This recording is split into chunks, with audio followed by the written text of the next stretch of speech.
Hi,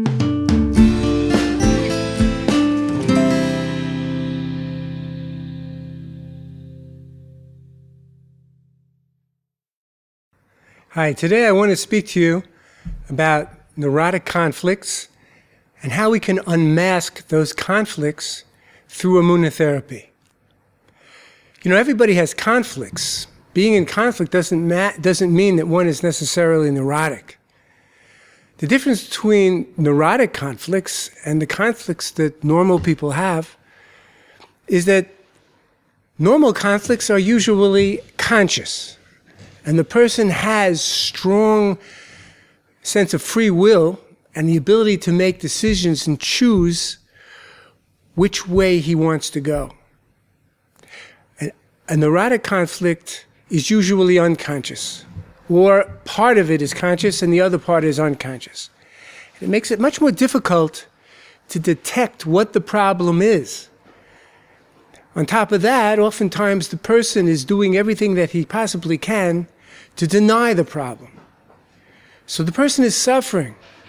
The person is having difficulty in functioning or in relationships or in the workplace. And he feels bad, he feels depressed, he feels anxious, but he doesn't know why. It's a mystery. So we can know for sure that whenever a person presents a problem, whether it's depression or anxiety or anger or feelings of unreality, that is just a symptom. It's just a symbol or a sign for an underlying conflict which needs to be resolved and worked out. So today we're going to talk about some of the different types of conflicts people have and the so-called neurotic solutions that they enact or they develop as a way of dealing with them. When I talk about neurotic solutions, I'm talking about a solution that the brain makes up. It's sort of like a compromise solution to help the person to feel protected and to feel safe and to not be overwhelmed with anxiety. But it's not the best solution. It's not a good solution. It's not a solution that involves utilizing Hashem or any conscious awareness. This is all taking place out of the person's awareness.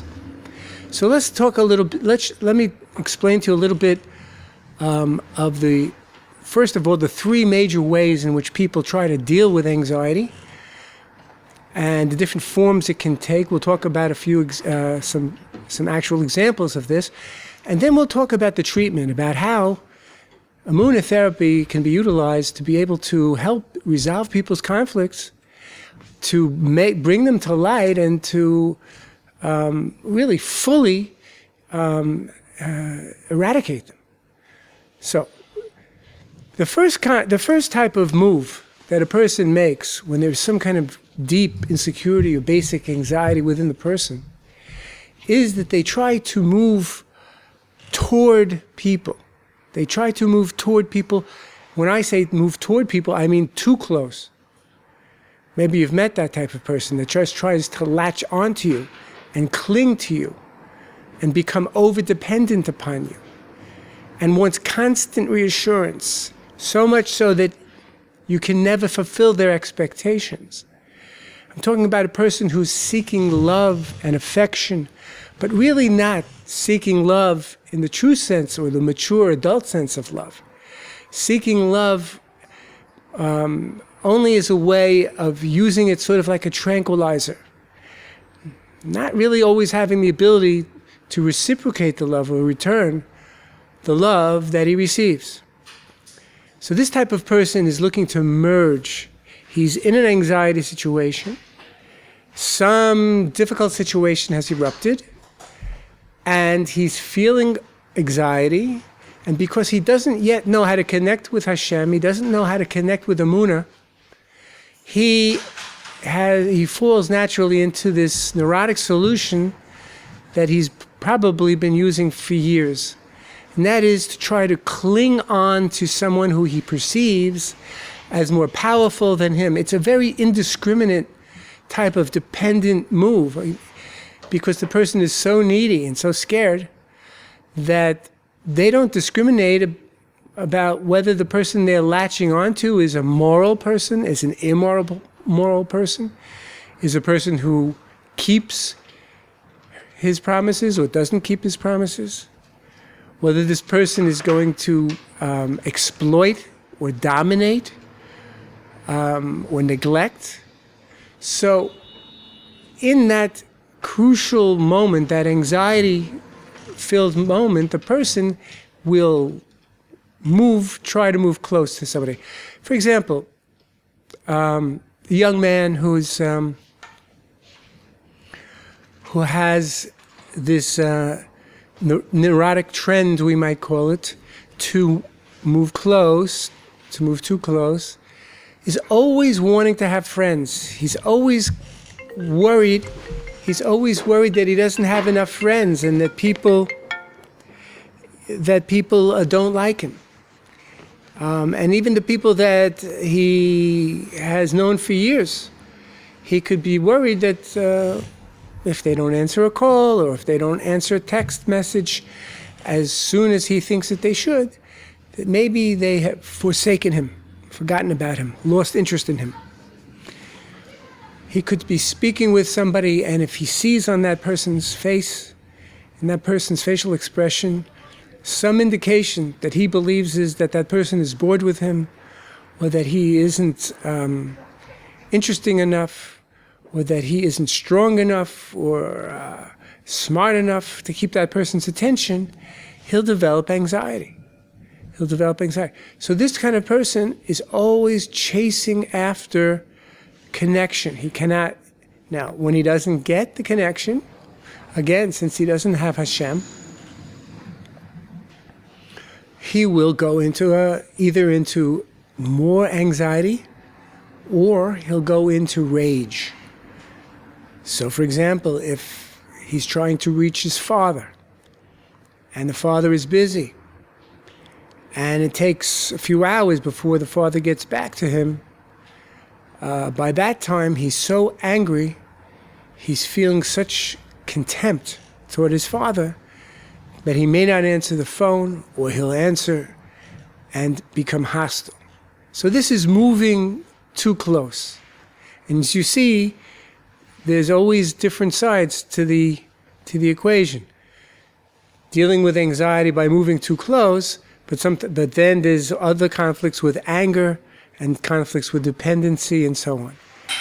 Another major trend, another major move that people make when they're under a lot of anxiety is that they develop a personality that moves against people. We're talking about personality trends.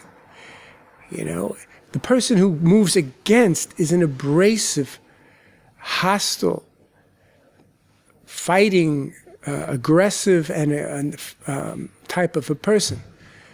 A person who wants to argue and beat and win and assert his thoughts, his attitudes, to be able to dominate and to get people to do what they want. This is what soothes them. This is what makes them feel safe. When they feel anxiety, they go against people. They fight against people. Okay, it has lots of negative consequences for their lives, for their relationships, and so on. But again, when we say a neurotic solution, we're not talking about a healthy solution. The third major move that people make is to move away from people. The underlying conflicts in all three cases might be the same, but the methods, the way that the personality developed, and the way that the person deals with the underlying anxiety are different. So the person who moves away, who detaches from others, becomes maybe aloof from other people, this is a person who might be interacting with people, but there's still a basic detachment. You can sense there's a distance in this person. The person protects himself by not allowing himself to get too close to anybody in any real way. He feels safer when he feels more independent, more self-sufficient, less needy, and so on and so forth. Of course, there could be needy sides to his personality too, but that side of the conflict is more unconscious. What he's aware of consciously is he doesn't want to need anybody. He doesn't want to have to ask anybody for favors. He wants to be able to be on his own, an island unto himself. So, how might this start? Well, all of these neurotic ways of dealing with difficult situations will usually begin in childhood when the child feels uncomfortable and insecure in the family environment. That means that either the child is being dominated or exploited or physically abused. The child is being made, the parents are promising the child things and not keeping those promises. There's not enough consistency in the home. There's not enough warmth. There's an erratic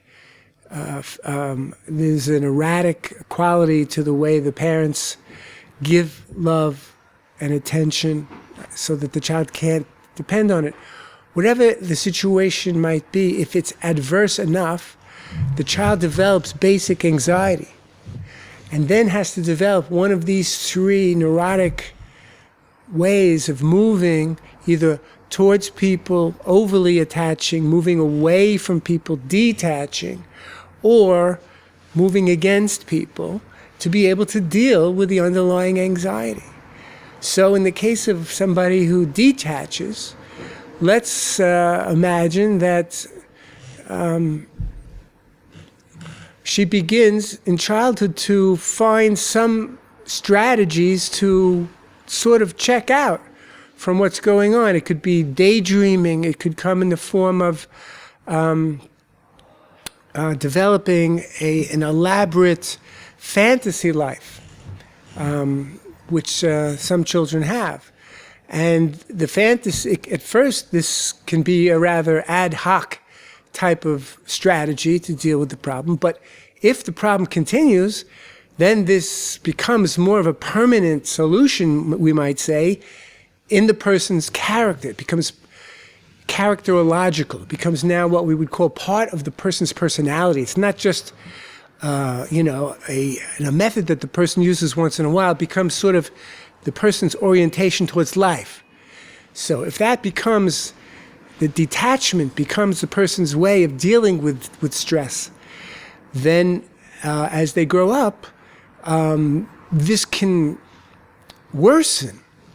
And you might find, we find sometimes in adults who discover personal prayer, that they overuse the personal prayer in a sense to detach themselves from people. A mother who's spending almost all day long in personal prayer rationalizes on one hand that she can let her affairs go and she doesn't have to bathe her children or cook and clean, for example, because after all, she's praying. And there's nothing better than praying. This rationalization and pseudo-Emuna that God is going to take care of everything, even though she sees that it isn't, and things are going to pot, that the children's behavior is getting out of hand, that her affairs are completely unmanageable at this point. Even in the face of that, because the neurotic solution is so much a part of her personality, she will detach, spend many, many long hours alone with Hashem, but it's not real. So, we're going to talk about the treatment for this. How do you deal with somebody who's making an unreal connection to Hashem, whose service to Hashem, whose avodas Hashem, isn't genuine, but is rather being used just to feel safe, to be able to exempt oneself from the responsibilities of running a family. Well, we're going to talk about, we're going to come back to how we do this later, but essentially, one idea that I'll give you now is that it's important to be able to speak openly, to encourage people to speak openly about everything that's going on inside of them, because by unearthing these conflicts, right, by speaking words of truth, dibure emes, then we bring out the conflicts, we take away the spiritual husks that are surrounding the real self, the real person, and the real person's abilities and the real strengths and values and will that the person has, right? To be able to know what you want in life and to be able to have the full power of your free choice to decide what you want and to pursue it. A person who's neurotic has an impaired bechira, an impaired sense, an impaired ability to choose freely. Now that ability to choose freely, which is God-given, is still within the person, but it's buried and covered up and entangled in so many conflicts that the neurotic person who is attempting to make a simple decision cannot oftentimes do it in a wholehearted way, because their decisions are their thoughts and their decisions are going out in so many different opposite directions at the same time. The very source of the conflict of the neurotic person's conflicts is that they can't decide, that they're split in many different ways simultaneously. So, the person who's going against other people is a person who might yell and scream and make threats. We've all met people like this. And oftentimes this need to be right, this midah rav nitzachon, of feeling that he has to always win. And if he doesn't, he will become enraged, or he'll become very sad, or maybe he'll then turn against himself with self-contempt. So let's switch now just to another common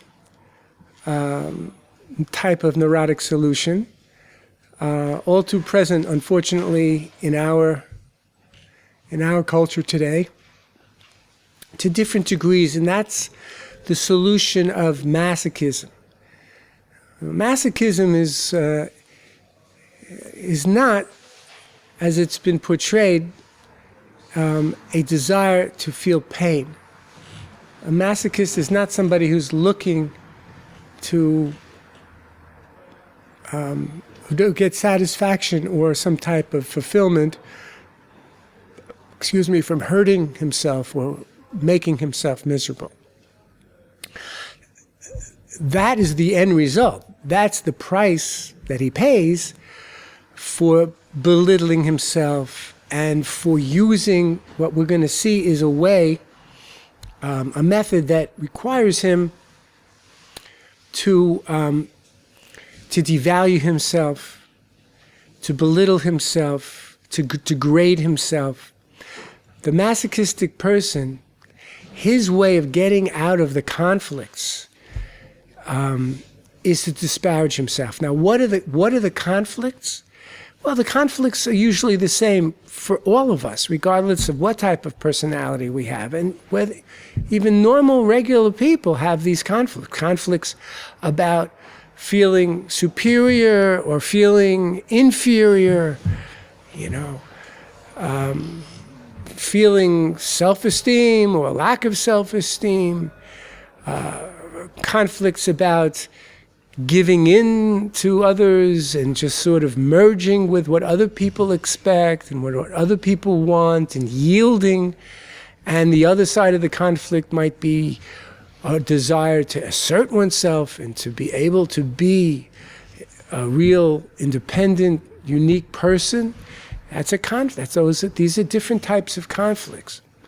So when people have conflicts, they need to be able to resolve them, especially since the conflicts are unconscious and the person isn't aware of the conflict. They're just aware of the anxiety, or the OCD symptoms. Remember, again, these are just symptoms of underlying problems that are deeper.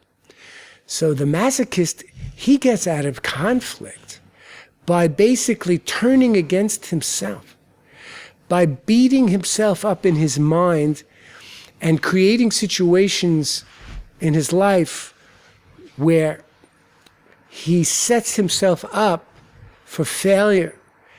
Then he essentially gets rid of himself, right?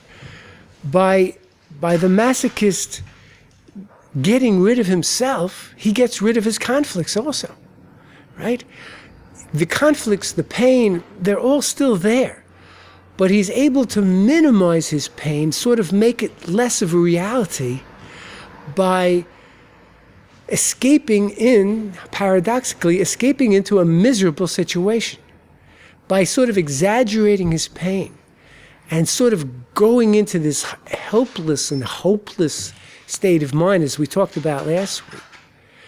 He essentially takes away the reality of whether he's going to succeed or whether he's going to fail, or whether he no longer has to worry so much about how he's measuring up in the competitive market or in business. He doesn't have to feel the sting, the pain of his failure in his relationships, in his love life, and with his children, with his career. Because now he just makes himself miserable. He allows himself to spiral into a depressed state where he's self-effacing and he's beating himself up mercilessly. So this becomes what we call a masochistic solution. This is what we see in various forms of addiction, where the person just gives up on himself and just lets himself go with the freedom of his impulses to go fly into some impulse and just see wherever it's going to take him. It takes it, he's gone that route hundreds of times before, but he'll just allow himself passively to just go along that route of taking that drink or just, pulling up to that casino. And once again, just do something that he knows is going to end in misery and despair. And then he actually will get some type of neurotic relief from being in that miserable place, because then he's sort of exempted himself. He's no longer responsible. He's helpless. He's powerless. He can't be expected to work out the problems that he's in. He's not even competent at that point. That becomes a very a major solution at a major cost, obviously. He's throwing away his dignity. He's throwing away his integrity. He no longer can strive to be strong or to be proud of himself. He has to just let everything go, Now we're gonna, essentially the idea of, I mentioned before the solution of detachment, and sometimes this goes very well. All of these things can go well. Detachment and moving too close and moving against, they can all combine with this masochistic solution. I'll give you an example. Like a person is in his mid-30s, he's married, he has 4 or 5 children, but he still has not yet established a career. He still has not yet established a steady flow of income and is unable to exert himself and to make a decision, a career decision, and to exert his will to be able to stick to any one thing. He, of course, there are marital difficulties. He is overly dependent on his wife. He is overly dependent on his parents as well. And just sort of wandering through life without, sort of like a ship without a rudder. Just hours go by, he's going out to lunch with this one or that one, starting a project, stopping projects, and just feeling really awful about himself. He's constantly filled, this type of person is constantly filled with contempt, self-contempt, even a powerless kind of rage that he has against himself and others who he depends on and who he gets angry at because they don't fulfill his needs magically and help him the way he'd like them to. All of these things make him feel intrinsically weak and as though he needs constant reassurance. Now, in the Jewish community, there are certain cultural patterns that people can sort of rely on, right, to sort of try and camouflage their psychopathology, their psychological problems. For example, in the Jewish community, a person who is self-sacrificing is looked at in a virtuous way. A person who's moser nefesh, who's self-sacrificing, who's generous, who does a lot of gemilas chasodim, good deeds for other people, this person is looked up to. So a person can have this masochistic orientation, and it can look like self-sacrifice, right? But when the self-sacrifice is at someone else's expense, for example, when a mother is out every night of the week doing chesed, doing charitable acts for the community, but her own children are suffering, or her own husband is suffering, that's not true self-sacrifice. What we see, for example, a person who is allergic, you might say, to any type of mistake that he makes, he has to cover it up, he has to hide it. He's a perfectionistic type. So he'll buy something, he'll buy the wrong thing, makes a mistake, spends several $100s, and he buys the wrong software, right? Can't use it. Instead of telling his wife or going even back to the store to try to return it, because he lacks that self-assertiveness, he's not allowed to strive to be assertive and to be strong. He must belittle himself and put himself in a situation where he must suffer. Therefore, what does he do?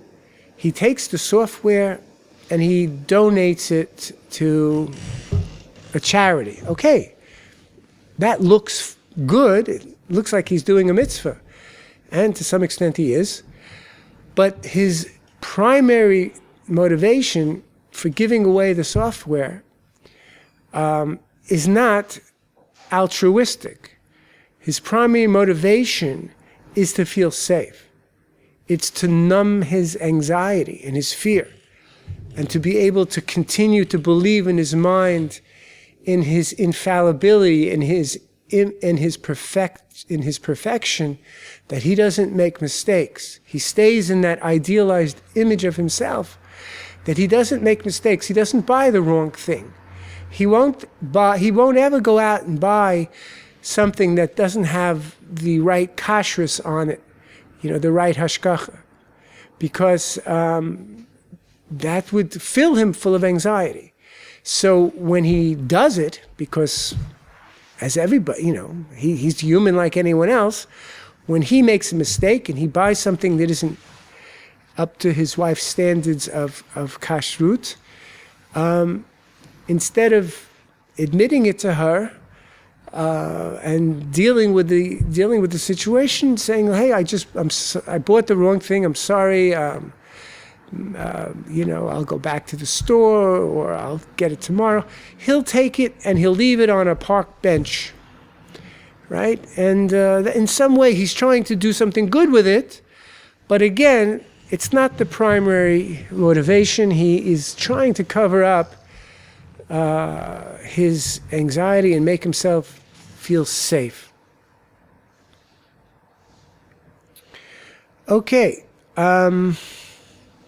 let's talk. We've talked about the problem long enough. Let's talk about the solution. The solution that we use, the solution, some of the main ideas of Emuna therapy, and regardless of how we're going to approach any of these conflicts, is that we need to speak about everything. We encourage the person to talk about everything that comes to mind, to be spontaneous. By speaking diburi emes, speaking words of truth, okay? Whatever comes to the mind, like for example, you have this person who's distancing herself from her children because she's always with Hashem, okay? Let's talk. What comes to your mind about what this does in your life? And as she begins to speak, and she starts to hear herself talk about the unmanageability and the pain and the additional conflicts that are generated as a result of it,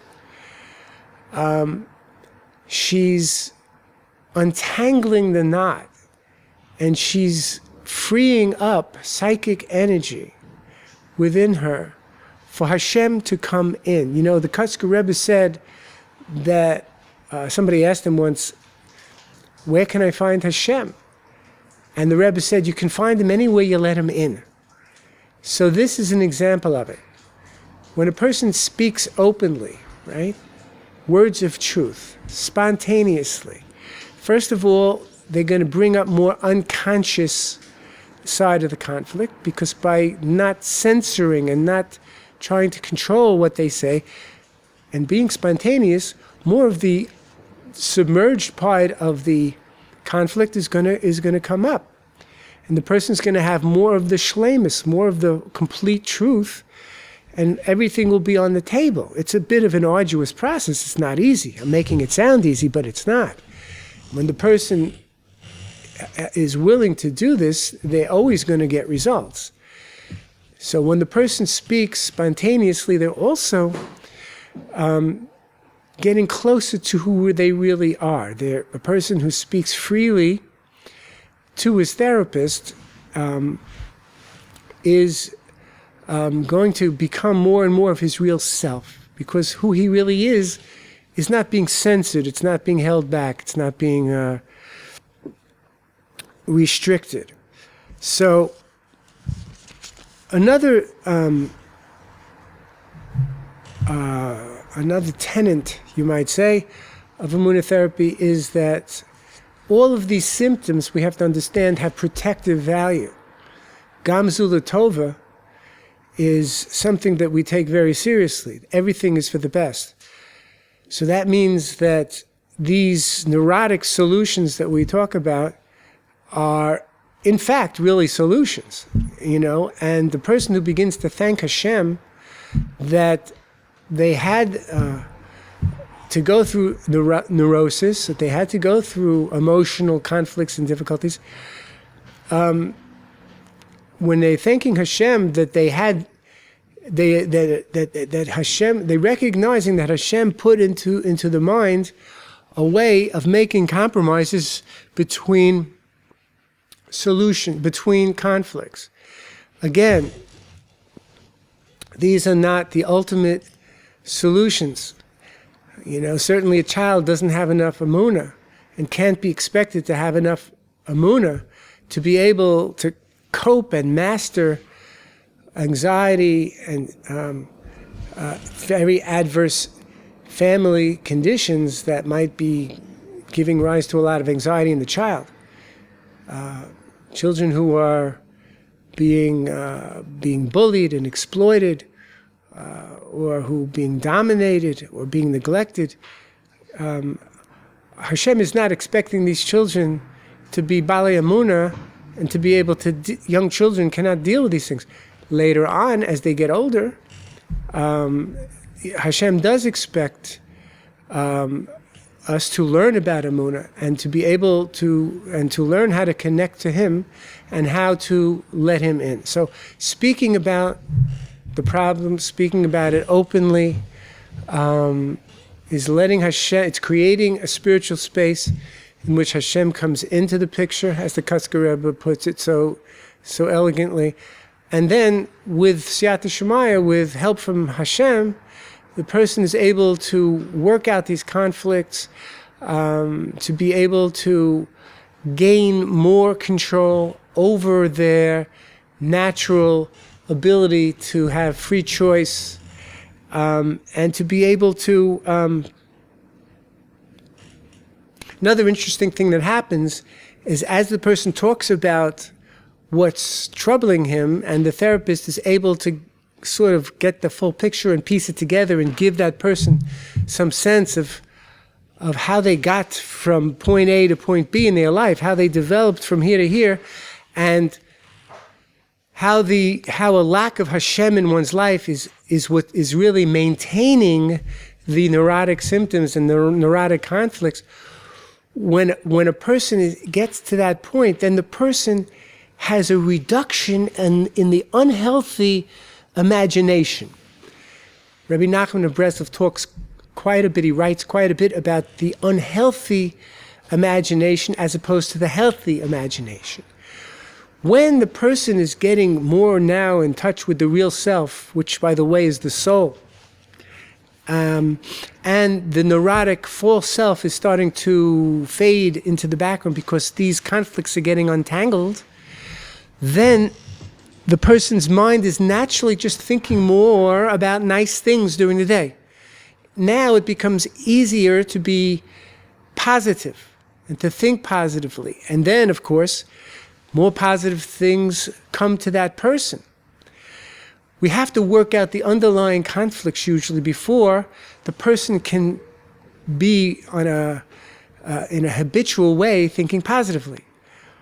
A lot of types of therapies and certain types of methods of Mussar, for example, they're emphasizing it from the other way around, that you should just start thinking positively, and focus, just conscious mind, just ignoring basically the unconscious, and just focus with the conscious mind on positive things, and that will filter down into the unconscious. My clinical experience has not shown me that there is any lasting value to that approach. The people that I've worked with over the years, and I've been about, I would estimate 60,000 people that I've spoken to, not including the large groups that I've spoken to, live audiences and so on.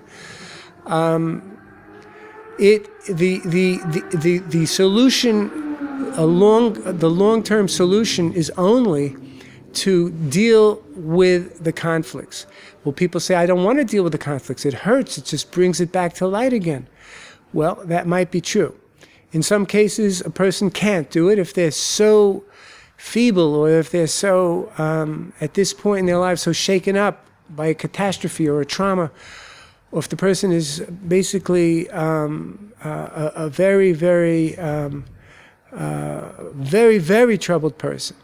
But in almost every case, in the vast majority of people, it is possible to talk about the difficult, painful things. And it's much better to do it because those unconscious issues are going to bother the person anyway. Whether he's aware of it or not, it's affecting his life, it's affecting his moods. It's what all of a sudden causes his mood to drop and he doesn't know why. It's why he loses self-esteem so suddenly and he doesn't know why. he's paying a big price for not talking about what's going on deep down inside of him.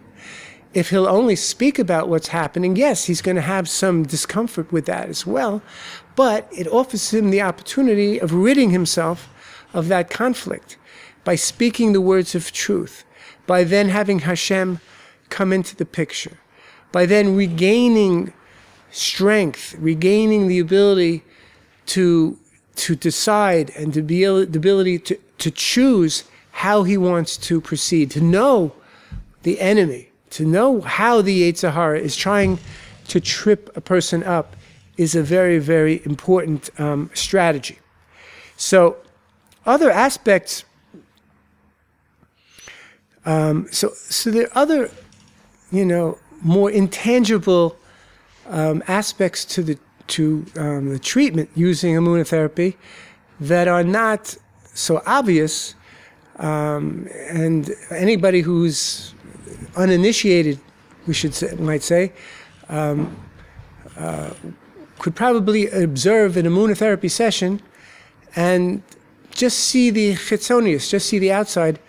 Namely, it looks pretty much like any other type of therapy, any other type of talk therapy.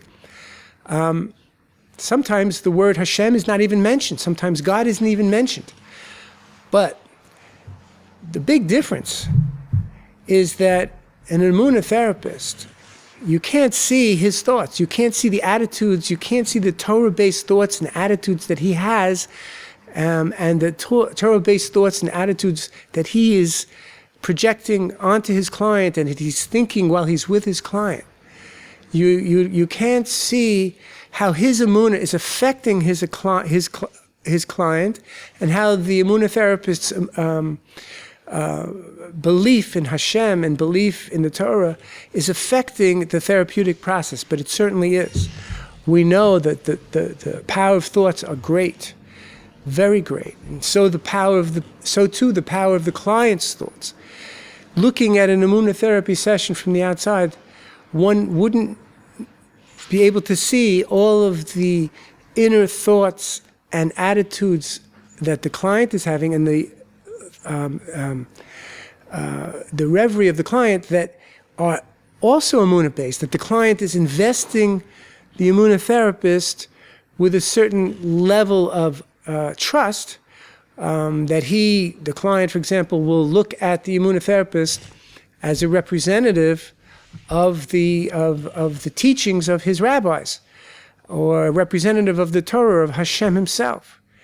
And so these more hidden thoughts that the clients are having in relation to the Emuna therapist is not something that you are going to necessarily see. It's not going to be so obvious if you just say you would be watching an Emuna therapy session through a one-way mirror, which we don't do, by the way. That would be highly unethical. But if you were to be seeing an Emuna therapy session, there would be a lot that you wouldn't be seeing.